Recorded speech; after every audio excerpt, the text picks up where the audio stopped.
Okay, हम लोग आगे डिस्कस करते हैं law of gravitation.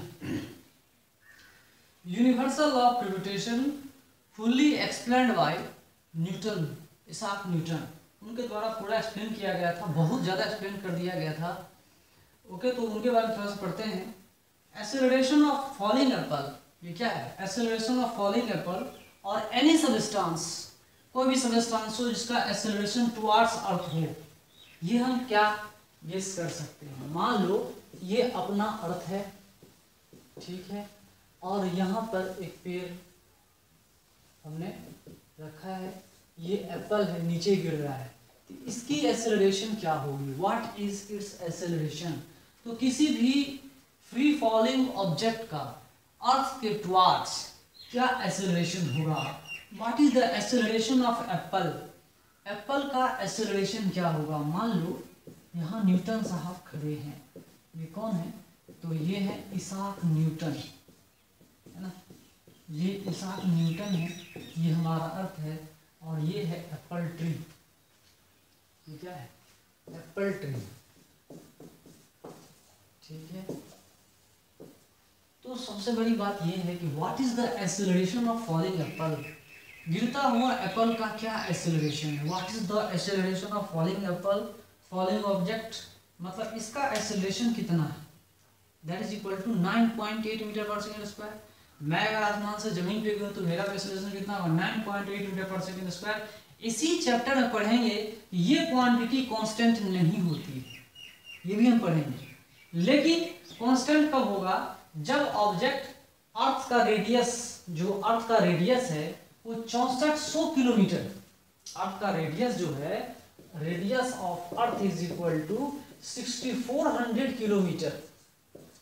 Keep it in your mind, आपको इसे समझना होगा कि 6400 kilometre, 6400 kilometre radius of earth है, तो उसको कम हाइट से गिराया जाएगा तो एक्सेलरेशन ड्यू टू ग्रेविटी को कांस्टेंट माना जाएगा, ठीक है।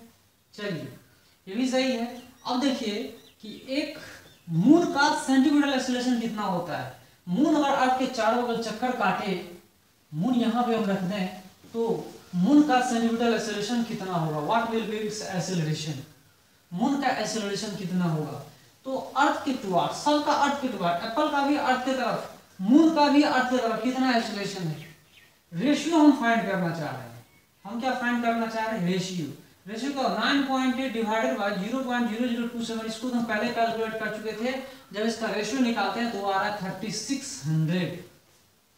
कितना आ रहा है? 3600 रेशियो आ रहा है। सोच लो कि एक्सेलरेशन ऑफ एप्पल, आप ये समझ सकते हो कि एक्सेलरेशन ऑफ एप्पल क्या लिख सकते हैं? Acceleration of apple is 3600 times acceleration of moon. इस बात को आप लोग समझो, जो एप्पल का एक्सेलरेशन है, फॉलिंग एप्पल का एक्सेलरेशन जो है, वो मून के सेंटीमीटर एक्सेलरेशन से कितना ज्यादा है। किसी ऑब्जेक्ट को मैं नीचे गिरा रहा हूं, इसका एक्सेलरेशन कितना है?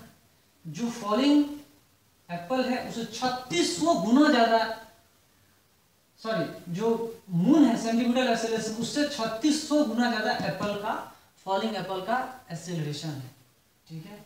इस चीज को आप लोग समझिए, ठीक है। तो अब हम लोग पता करते हैं distance of the moon from earth, that is equal to 3.85 10 to the power 5 kilometre. और ये क्या है? Distance of apple, distance of apple from the earth. तो distance of apple from the earth मतलब क्या? Distance of apple from the earth मतलब radius समझो। अगर कहीं से एप्पल गिर रहा है, किसी स्मॉल एच हाइट से यहाँ से एप्पल गिर रहा है, तो यहाँ से लेकर यहाँ तक इस डिस्टेंस को हम रेडियस बोलेंगे, that is equal to 6400 kilometre. ये मान के चलना है, because here h is very very less than radius of the earth. ये हमको एज्यूम करके चलना होगा।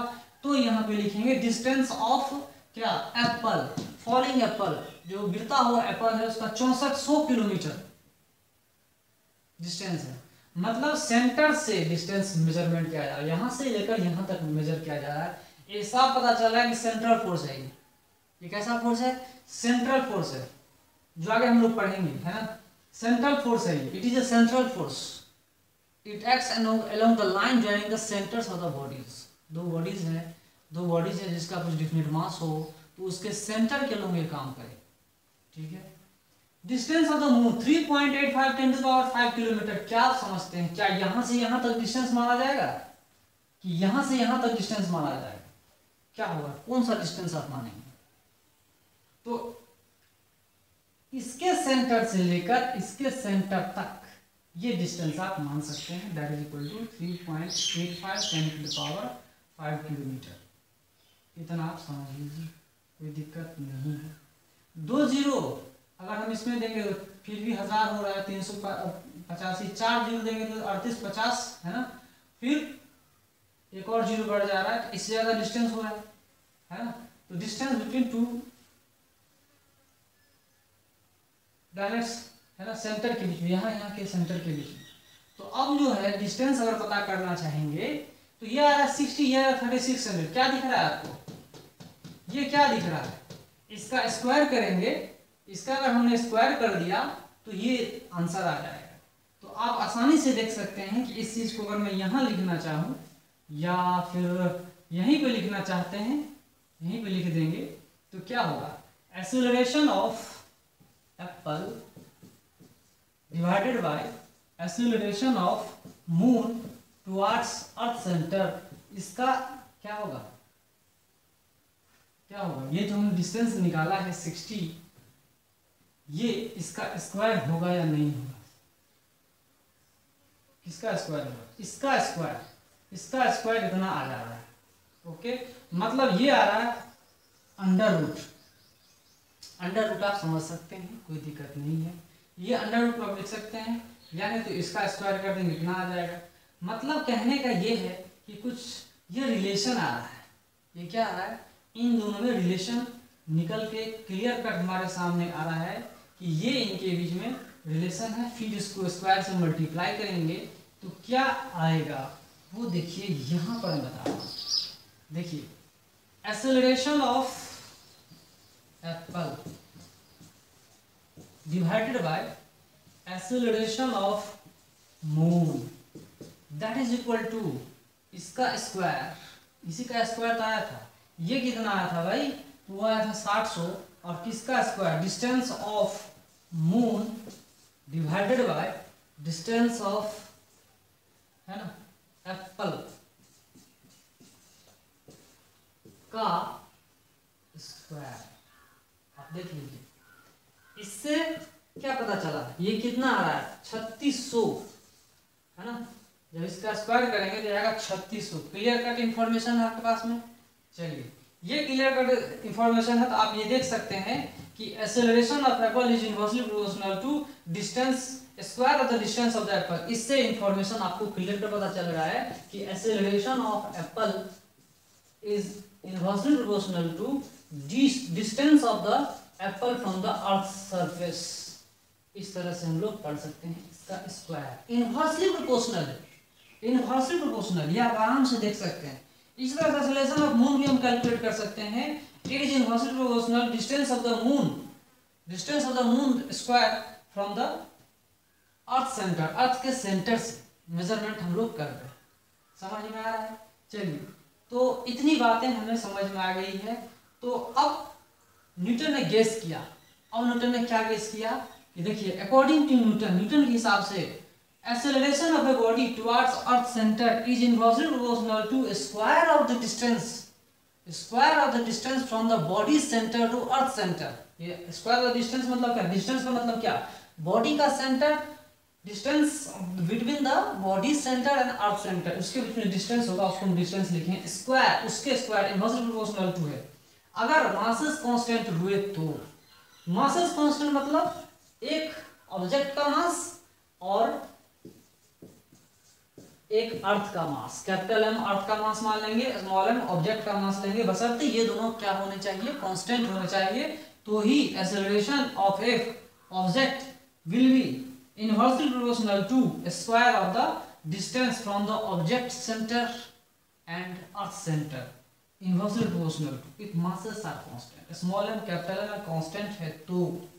ओके, इसके बाद एक और चीज जानते हैं, न्यूटन ने तीन लॉज दिए, उन्होंने तीन लॉज से पहले भी दिए थे, Newton first law, second law, third law पढ़ चुके हैं। सेकंड लॉ पढ़ते होंगे, force is equal to mass into acceleration. तो force is directly proportional to mass, force is directly proportional to acceleration. ठीक है, इन दोनों को कंबाइन करने के बाद क्या आंसर आ रहा है? इन दोनों को कंबाइन करने के बाद आप देखेंगे force is directly proportional to mass into acceleration. ठीक है, तो मास इनटू एक्सेलरेशन, इससे आपको क्लियर कट यही पता चल गया होगा कि force is directly proportional to mass m by R square. इस पे क्या कर रहा है? प्रोपोर्शनल है। ठीक है, इस चीज को हम लोग समझेंगे। Force is directly proportional to m by R square. जितना मास ज्यादा होगा उसके ऊपर उतना ही ज्यादा फोर्स होगा, जितना सेपरेशन ज्यादा होगा उतना ही फोर्स कम होगा, जितना सेपरेशन कम होगा उतना ही क्या होगा? फोर्स ज्यादा होगा। Inversely acceleration is inversely proportional to square the separation between them. ये बता रहा है कि एक्सेलरेशन यहाँ पे यूनिफॉर्म नहीं है, ये नॉन यूनिफॉर्म एक्सेलरेशन है, because it is varying with the separation. It is varying with the separation. अगर कम होगा तो एक्सेलरेशन क्या होगा? ज्यादा होगा। मतलब अगर हमने किसी फ्री फॉलिंग ऑब्जेक्ट को गिराया, ऊपर से नीचे गिरा रहे हैं, जितना हाइट उसकी नीचे आ रही है एक्सेलरेशन भी धीरे धीरे बढ़ रहा है। ये बता रहा है। एक्चुअली एक्सेलरेशन कांस्टेंट नहीं, एक्सेलरेशन धीरे धीरे बढ़ेगा। तो हमने जो बताया ये कांस्टेंट क्यों बताया? फिर तक हमने स्मॉल हाइट के लिए, स्मॉल सेपरेशन के लिए इसको कांस्टेंट रखा है, स्मॉल आर के लिए हमने इसको कांस्टेंट रखा है, ये हम आगे चल के पढ़ेंगे। लेकिन एक्चुअली है क्या? Acceleration is inversely proportional to square of the separation between them. ये एग्जैक्ट है, ये अप्रोक्सीमेटेड है। ठीक है, तो force is equal to mass into acceleration. Force is directly proportional to mass, directly proportional to acceleration. लिखेंगे मास इनटू एक्सेलरेशन, तो इस तरह से हम लिखेंगे, कोई दिक्कत नहीं है ना? इतनी बातें समझ में आ गई। Directly proportional to mass, inversely proportional to square of the separation. Okay, इस तरह के फोर्सेस जो होंगे आप समझिएगा कि सेंट्रल फोर्सेस हैं। All this gravitational force is called central force. ये जो फोर्स है सेंट्रल फोर्स है, टुवर्ड सेंटर काम कर रहा है, दो बॉडीज के सेंटर की तरफ काम करेगा। इस बात को भी आप लोग ध्यान में रखिएगा। Inversely proportional to square separation between them, directly proportional to mass of the object. Heavier object का ज्यादा फोर्स होगा। अगर मैंने दो ऑब्जेक्ट हमने लिया, इसका और इसका, तो ज्यादा फोर्स किसका एक्सर्ट होगा? ज्यादा फोर्स इसका होगा, क्योंकि इसकी मास क्या है? ज्यादा है। ठीक है, एक पार्टिकुलर सेपरेशन जो हमने अर्थ से रखा हुआ है, इसकी फोर्स ज्यादा होगा, इसका फोर्स कम होगा। ठीक है, लेकिन एक्सेलरेशन जो है वो दोनों का सेम आएगा, because acceleration is independent from the mass of the body. Force by mass करेंगे acceleration 1 by R square.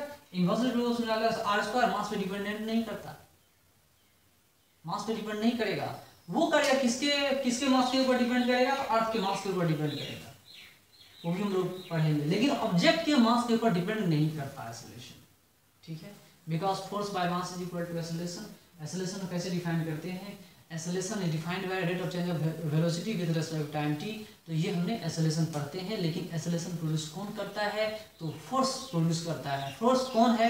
External force है ना, एक्सटर्नल फोर्स है। तो अभी अर्थ का ग्रेविटेशनल फोर्स ही वहां पे क्या करेगा? बॉडी को एक्सेलरेट करेगा। क्या करेगा? एक्सेलरेट करेगा। इस चीज को आप लोग क्लियर कट समझिए, जानिए, है ना। और ये जो ग्रेविटेशनल फोर्स है ये हमेशा अट्रैक्टिव होता है। It is always attractive force, not repulsive. ये ऑलवेज अट्रैक्टिव फोर्स है। ठीक है, और भी सारा चीज हम बताएंगे इसके बीच में, है ना, कि कौन कहाँ ये काम करता है ना, और भी कितने सारे फोर्सेस हैं। ओके, ये जो हमने ग्रेविटेशन फोर्स के बारे में बताया ये हर जगह वैलिड है, चाहे ऑब्जेक्ट का लार्ज डिस्टेंसेस हो, बड़े बड़े मास हो, छोटे छोटे मास हो, हर जगह ये वैलिड है, हर जगह वैलिड है। इसीलिए बोलते हैं इसको universal law of gravitation. Okay,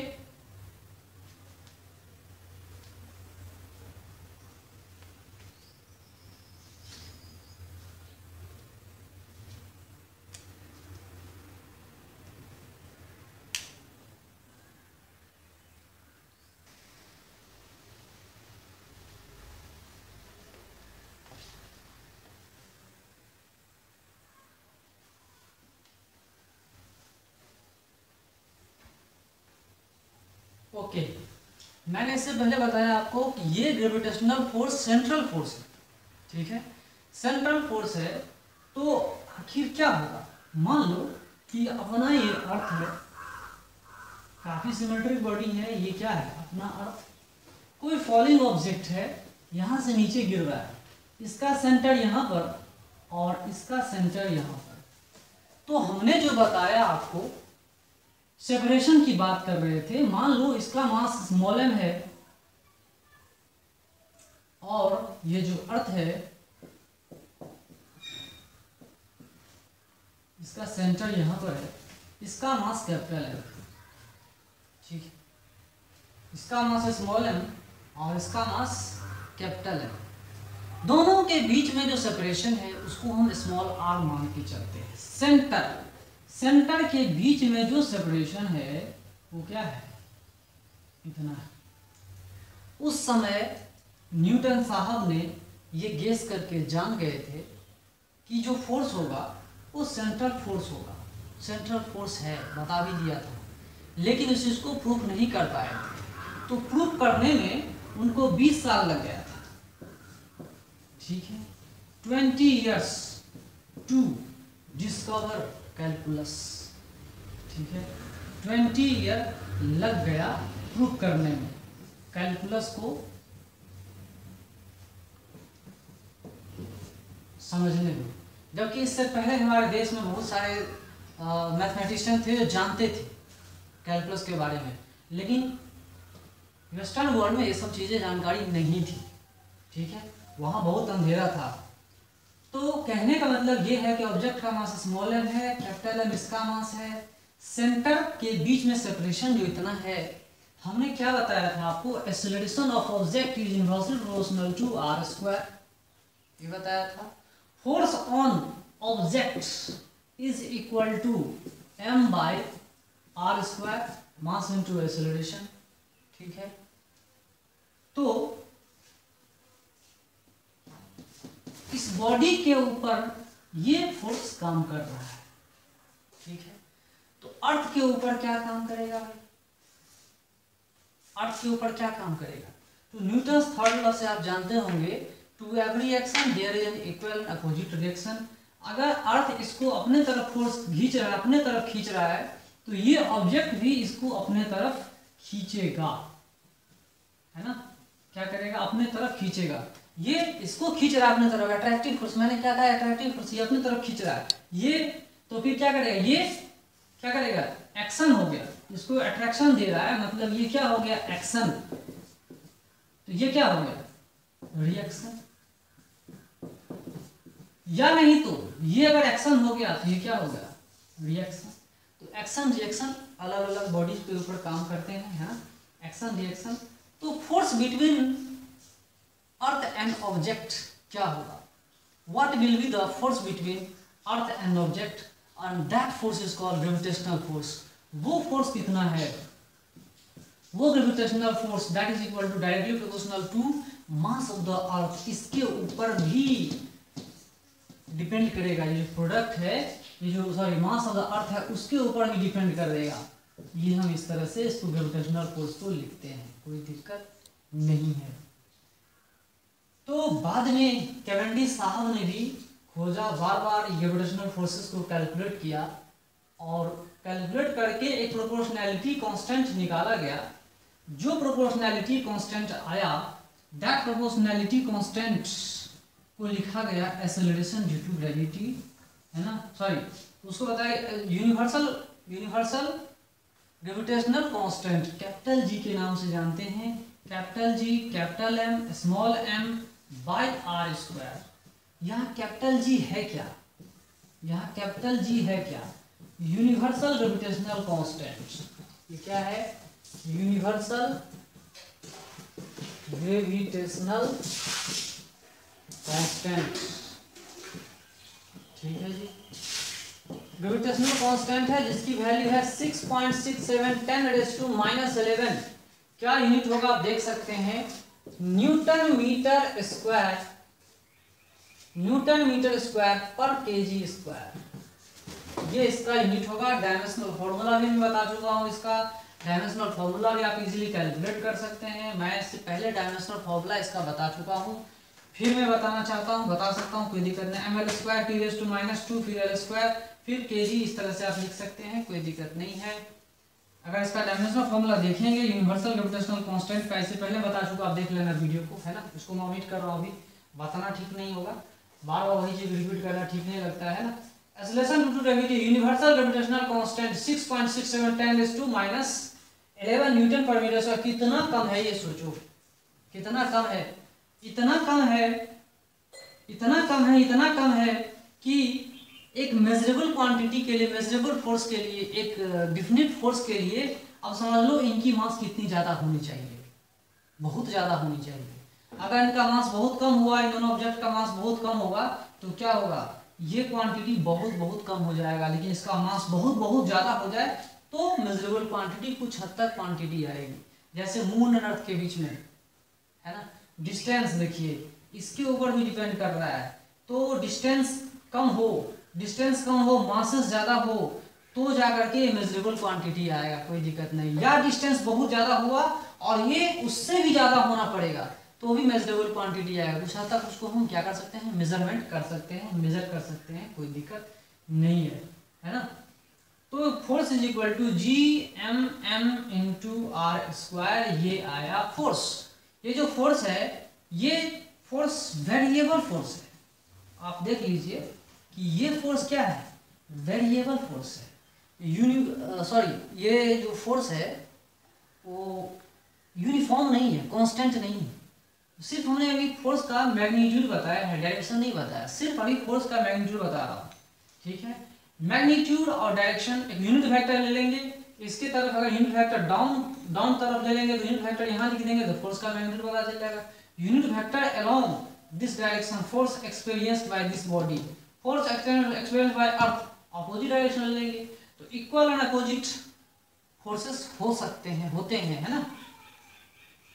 अगर मैं एक सिस्टम बना दूं तो इन दोनों का क्या होगा, इंटरनल फोर्स हो जाएगा, एक्शन रिएक्शन पेयर हो जाएगा।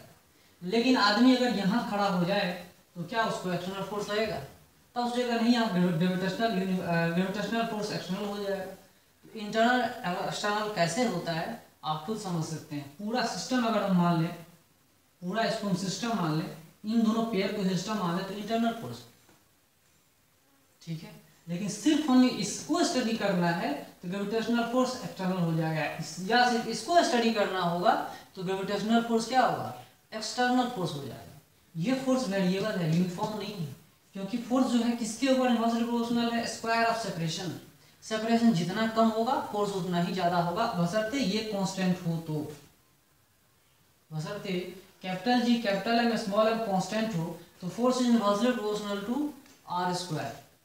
सेपरेशन कम, फोर्स ज्यादा, सेपरेशन ज्यादा, फोर्स कम, ठीक है। तो इसके ऊपर इसीलिए फोर्स क्या है, वेरिएबल फोर्स है।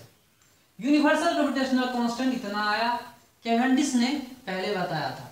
सबसे पहले लैब में उन्होंने, कैवेंडिश के द्वारा ये बताया गया था, सबसे पहले उन्होंने बताया था, कैवेंडिश, ठीक है। और क्या था कि टॉर्सन कांस्टेंट का भी यूज उन्होंने किया था, है ना। टॉर्सन कांस्टेंट का यूज करके उन्होंने लैब में यूनिवर्सल ग्रेविटेशनल कांस्टेंट का वैल्यू बता दिया था, 6.67 10⁻11 न्यूटन मीटर पर kg स्क्वायर। चलिए, तो ये फोर्स हमने पढ़ा, सेंट्रल फोर्स है, कोई दिक्कत नहीं है। ये अट्रैक्टिव फोर्स है, कभी भी रिपल्सिव फोर्स नहीं होता, ठीक है। तो अट्रैक्टिव फोर्स को क्या करते हैं हम लोग, माइनस साइन में लिखते हैं, है ना, माइनस साइन लिखते हैं। तो अगर हमें ग्राफ ड्रॉ करना होगा फोर्स वर्सेस r², तो कैसा ग्राफ होगा, अगर हमें ग्राफ ड्रॉ ही करना होगा फोर्स वर्सेस r, ये कैसा ग्राफ होगा, कुछ इस तरह से हो जाएगा, है ना। अगर r बढ़ रहा है तो फोर्स क्या होगा, घटेगा, अगर r घट रहा है तो फोर्स क्या होगा, बढ़ेगा। तो कुछ इस तरह से, बशर्ते ये Gm स्मॉल m क्या होना चाहिए, कांस्टेंट होनी चाहिए। ये ऑलवेज अट्रैक्टिव फोर्स है, ये जो फोर्स है ना, ये हमेशा अट्रैक्टिव होता है। अब तक जो देखा गया है वो क्या है, अट्रैक्टिव फोर्स है। तो हमने अभी ये देखा कि एक बॉडी अर्थ की तरफ गिर रही है, चाहे मून हो या कोई भी ऑब्जेक्ट हो, अर्थ की तरफ गिर रही है या इसे सर्कुलर मोशन में मूव कर रहा है, तो इनके बीच में जो फोर्स है वो फोर्स क्या दे रहा है। यहाँ पे आप बोलोगे कि अगर ये मून होता और ये सर्कुलर पाथ में मूव कर रहा होता अर्थ का, तो यहाँ पर जो ग्रेविटेशनल फोर्स है वो ग्रेविटेशनल फोर्स क्या प्रोड्यूस कर रहा है, सेंट्रीब्यूटल फोर्स प्रोड्यूस कर रहा है। यहाँ भी आप समझ सकते हो सेंट्रीब्यूटल फोर्स कौन पैदा कर रहा है। सेंट्रीब्यूटल फोर्स एक नया फोर्स नहीं है, ग्रेविटेशनल फोर्स एक नया फोर्स है जो इसको खींच रहा है, और खिंचाने की वजह से क्या कर रहा है, चारों ओर घूम रहा है। सेंट्रीफ्यूगल फोर्स अपने ऊपर अप्लाई कर रहा है, नहीं घूमेगा ये तो सीधा खिंचा जाएगा इधर, ठीक है। तो भगवान ने इस तरह से इसको बना के रखा हुआ है कि अगर ये नहीं घूमेगा तो ये क्या होगा, चिपक के आ सकता है, इसकी तरफ आ सकता है। Like that sun and earth का भी रिलेशन आप समझ सकते हैं कि अगर सन के चारों ओर अर्थ चक्कर नहीं काटेगा उससे अट्रैक्टेड हो सकता है, इतना ज़्यादा मास है उसका। ओके, ये सर्कुलर मोशन है कॉन्सेप्ट। तो यहाँ पे सेंट्रीफ्यूगल फोर्स कौन दे रहा है, gravitational force of attraction, gravitational force of attraction, not the repulsion. Repulsion होता तो ऐसी कहानी नहीं होती। ओके, तो ये अट्रैक्टिव फोर्स है, इस तरह से हम लोग रेशियो पढ़ सकते हैं, है ना। तो अट्रैक्टिव फोर्स है तो क्या फोर्स को निगेटिव मानेंगे, है ना। तो क्या ये सही है, अट्रैक्टिव फोर्स को हम लोग क्या मानते हैं, निगेटिव मानते हैं। ये सही नहीं है, तो फोर्स निगेटिव होगा तो कुछ इस तरह से हम लोग समझेंगे, कोई दिक्कत नहीं है ना। ये गलत हो गया, ये सही हो गया, थर्ड क्वाड्रेंट में। चलिए ये सब चीजें हैं। तो ये जो मैं बता रहा था universal of gravitation, universal of gravitation में यूनिवर्सल ग्रेविटेशनल कांस्टेंट की वैल्यू 6.67 10⁻11 है। अगर इसकी वैल्यू इससे भी कम कर दें तो क्या होगा। अगर मैं इसकी वैल्यू मान लो, सपोज दैट ऐसा होगा नहीं, लेकिन मान लो इससे वैल्यू में इसके 1/50 टाइम्स कर दूं, इसका वैल्यू 1/50 टाइम्स कर दूं, यहाँ 1/50 लिख देंगे, तो फोर्स क्या होगा, 1/50 टाइम्स घट जाएगा, है ना।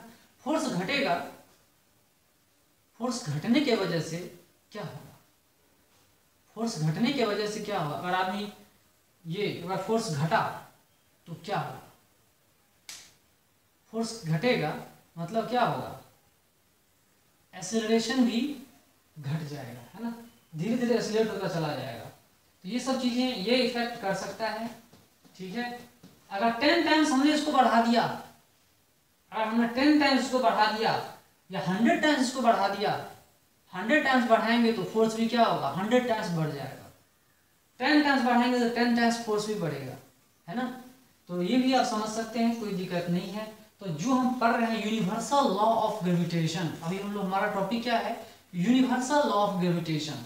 तो इस यूनिवर्सल लॉ ऑफ ग्रेविटेशन में ये नहीं है कि अर्थ एंड इसके बीच में, संसार में जितने सारे ऑब्जेक्ट हैं एक दूसरे को अट्रैक्ट करेंगे, है ना। ये ऑब्जेक्ट हो फिर ये ऑब्जेक्ट हो, तो इन दोनों के बीच में जो फोर्स होगा, कोई भी ऑब्जेक्ट हो, बीच में सेपरेशन आर है, mass small M capital M है, या नहीं तो ये इरेगुलर बॉडी शेप का बॉडी है, फिर ऐसा शेप है, इनके बीच में भी फोर्स काम करेगा, और इनके सेंटर के बीच में जो फोर्स आ रहा है उसको हम बोलते हैं, क्या बोलेंगे, universal law of gravitation for all bodies in universe, for all bodies in universe.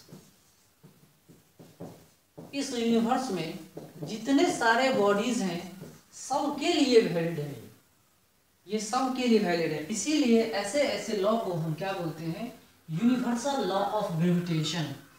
Universal ये क्या है, यूनिवर्सल ग्रेविटेशनल कांस्टेंट है, और जो हम पढ़ रहे हैं अभी ये क्या है, यूनिवर्सल लॉ ऑफ ग्रेविटेशन, ठीक है। ये सेंट्रल फोर्स होता है, इस बात को आप लोग ध्यान से समझिए। तो इस चीज को समझाने में न्यूटन साहब को बहुत समय लग गया था, 20 साल लग गया था, कि आखिर वो कहाँ पर काम करेगा। जानते थे लेकिन प्रूफ नहीं कर पाए थे, उन्होंने बता दिया था कि सेंटर के तरफ काम करेगा, लेकिन साबित नहीं कर पाए थे। तो 20 साल लगा उनको कैलकुलस को रिसर्च करने में और बताने में लोगों को, है ना। तो ये जो फोर्स है टुवर्ड सेंटर होता है, सेंट्रल फोर्स है। ये बताने में उनको बहुत समय लग गया, ठीक है, लेकिन वो जानते थे इस चीज़ को। कैलकुलस का भी रिसर्च, कैलकुलस का भी डिस्कवरी इसी के दौरान हो गया था, और बाय कैलकुलस ही हैड प्रूव दैट, कैलकुलस उन्होंने इस चीज़ को क्या किया, प्रूव किया था, साबित किया था, ठीक है। ओके, सिमेट्रिक बॉडीज को उन्होंने यही बताया था कि अगर कोई बॉडी सिमेट्रिक है तो उसको पढ़ना, डील करना काफ़ी आसान है। सपोज दैट अपना अर्थ है, तो इसको समझाना बहुत आसान है। सपोज दैट अपना ये अर्थ है, बहुत, ये अपना अर्थ हो गया, और यहाँ पे हमने इसको सन बना दिया, एक सन है, अर्थ है, तो ये दोनों बॉडी मान लो सिमेट्रिक है, स्फेरिकल है, सिमेट्रिक है, तो इनको, इन दोनों के सिस्टम को हम ऐसे कन्वर्ट करेंगे कि अर्थ का पूरा मास इसके सेंटर की तरफ आ जाए। मान लो इसका अर्थ का सेंटर अभी मास हम क्या दे दें, कैपिटल एम, और सन का क्या दे देंगे, एम नॉट, है ना। तो अर्थ का मास क्या है, कैपिटल एम, और सन का मास कितना है, एम नॉट। तो अब ये प्रॉब्लम काफी आसान हो जाता है कि अब ये पॉइंट मास हो गया, मतलब पूरा का पूरा मास इसके सेंटर पर कंसंट्रेटेड है, इसको हम सेंटर ऑफ मास पे ही पढ़ चुके हैं, है ना। तो point mass particle, point mass concept ये इसीलिए यूज होता है प्रॉब्लम को इजी करने के लिए। पूरा का पूरा सन का मास यहाँ पे है, अर्थ का मास यहाँ पर है, इनके बीच सेपरेशन आर है, तो कितना फोर्स इनके बीच में काम करेगा, ठीक है। तो इस तरह से हम लोग ये पॉइंट मास कॉन्सेप्ट का यूज करते हैं मैकेनिक्स में, फिजिक्स में, जिससे हमारा प्रॉब्लम क्या होता है, आसान हो जाता है। ओके, काफी आसानी से हम प्रॉब्लम क्या कर सकते हैं, समझ सकते हैं, डील कर सकते हैं। This is the concept for point mass particle. Centre पर उसका मास पूरा कंसंट्रेट कर दीजिए, पॉइंट मास बना दीजिए। ओके, समझ में आ रहा है। तो इसको डील करने में आसान है। अब वो क्या हो गया, अब वो पॉइंट मास पार्टिकल के लिए वैलिड है, और काफी इजी वे में हम उसको डिफाइन कर सकते हैं, ठीक है। ओके,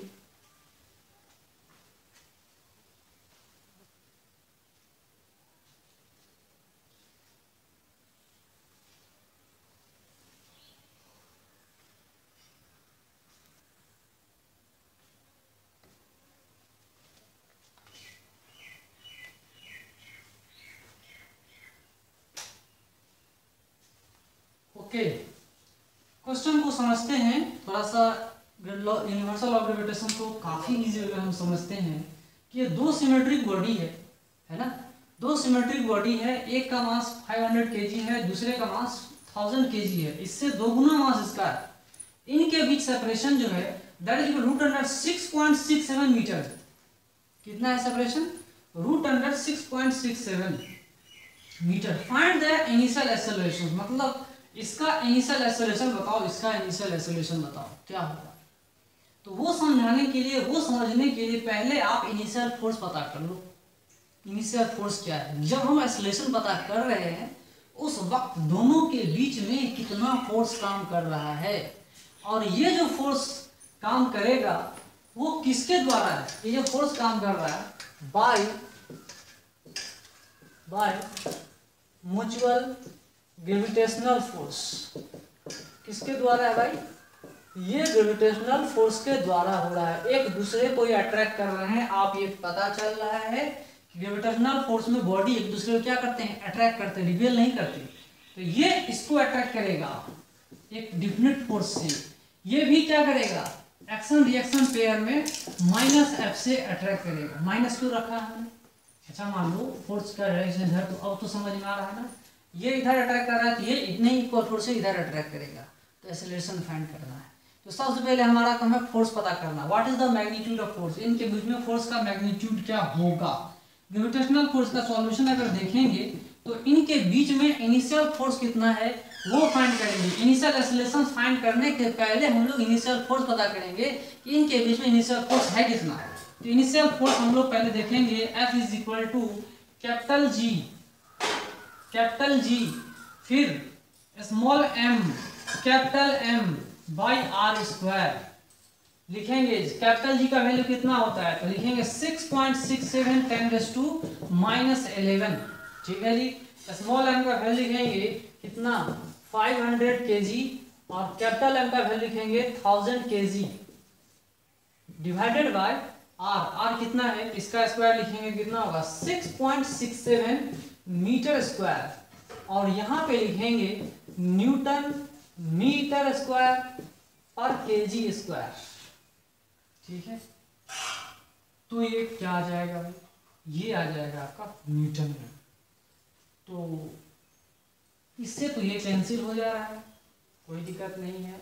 अब बचा क्या, ये फोर्स, इतना फोर्स एक दूसरे के ऊपर क्या कर रहे हैं, अट्रैक्ट कर। This is magnitude of force, this is the magnitude of force between them, उनके बीच में मैग्नीट्यूड ऑफ फोर्स है। कौन सा फोर्स, बाय ग्रेविटेशनल फोर्स। कौन सा फोर्स, ग्रेविटेशनल फोर्स। चलिए ठीक है, अगर ये ग्रेविटेशनल फोर्स है तो acceleration of one a1 find कीजिए, a2 फाइंड कीजिए। क्या ये दोनों a1 a2 सेम होगा, क्या a1 a2 सेम होगा, नहीं, a1 a2 सेम नहीं, मास उसका सेम नहीं है। हाँ हो सकता था, बस